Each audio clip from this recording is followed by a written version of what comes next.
সকালে হোক বা বিকালে প্রত্যেকটা বাঙালির এরকম ১ কাপ ধোয়া ওঠা চা প্রতিদিনই দরকার। তো মাত্র ১০ মিনিটে এরকম একটি ধোয়া ওঠা চা বানানোর জন্য প্রথমে ওই চুলায় আমরা দুধ বসিয়ে দুধটা জাল করে নিব। এখানে আপনারা কনডেন্স মিল্ক ইউজ করতে পারেন বা গুঁড়ো দুধটা ইউজ করতে পারেন। এবার এখানে আমরা আদা থেতলে নেব। এর জন্য আমি এরকম একটি হামুগাই নিয়েছি। এবার এখানে ভালোভাবে পিষে আদাটা থেতলে নিতে হবে। আপনাদের দেখিয়ে দিচ্ছি, এটা ঠিক এরকম অবস্থা হলেই থেতলানো কমপ্লিট হবে। এবার আবার দুধটা ভালো মতো জাল করে নিতে হবে, কারণ দুধ যতটা কমানো হবে চায়ের স্বাদ কিন্তু ততটাই বৃদ্ধি পাবে। দুধটা আমি এখানে ৪ কাপ দুধকে ২ কাপ করে নিয়েছি। এবার চায়ের লিকার বানানোর পালা। চায়ের লিকারের জন্য ফার্স্টে একটি পাত্রের মধ্যে আমি লিকারের জন্য পানি নিয়ে নিচ্ছি। আপনারা যত কাপ চা খাবেন সেই অনুযায়ী পানি দিয়ে দিবেন। তো পানিটা ভালো মতো সিদ্ধ হয়ে গেলে এখানের মধ্যে আমরা একটু আগে যে ছেঁচে নিয়েছিলাম আদাটা ওটা দিয়ে দিব এবং কিছুক্ষণ জাল করে নিব। এবার জাল হয়ে গেলে এবার এখানে চা পাতা অ্যাড করে নিব। দুধ চায়ের জন্য সাধারণত একটু বেশিই চা পাতা লাগে। এজন্য ফার্স্টে আমি একটু বেশি করেই চা পাতা দিয়ে দিলাম। চিনিটা এই মুহূর্তে অ্যাড করব না, কারণ এখন চিনি অ্যাড করলে চায়ে অতিরিক্ত পানি ছাড়বে।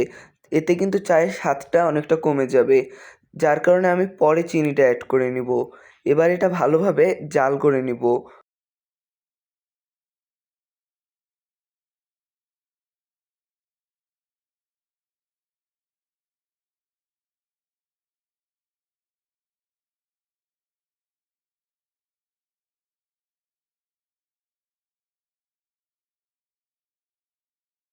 জাল করতে করতে এরকম একটি অবস্থা হয়ে গেলে এখানে আমরা দুধ অ্যাড করে নেব।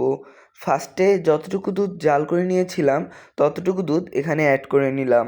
এবার আরও কিছুক্ষণ জাল হওয়ার পরে তারপরে কিন্তু আমরা চায়ে চিনি অ্যাড করব।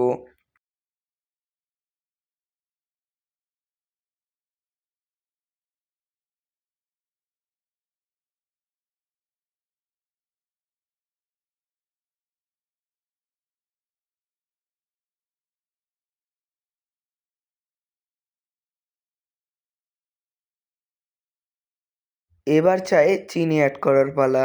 আপনারা আপনাদের স্বাদ অনুযায়ী যতটুকু চিনি লাগে ততটুকু চিনি দিয়ে দিবেন।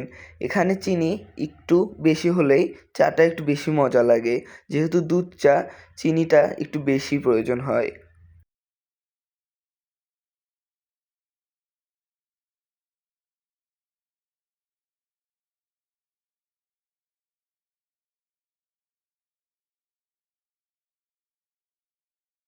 এবার কিছুক্ষণ জাল করে নিতে হবে।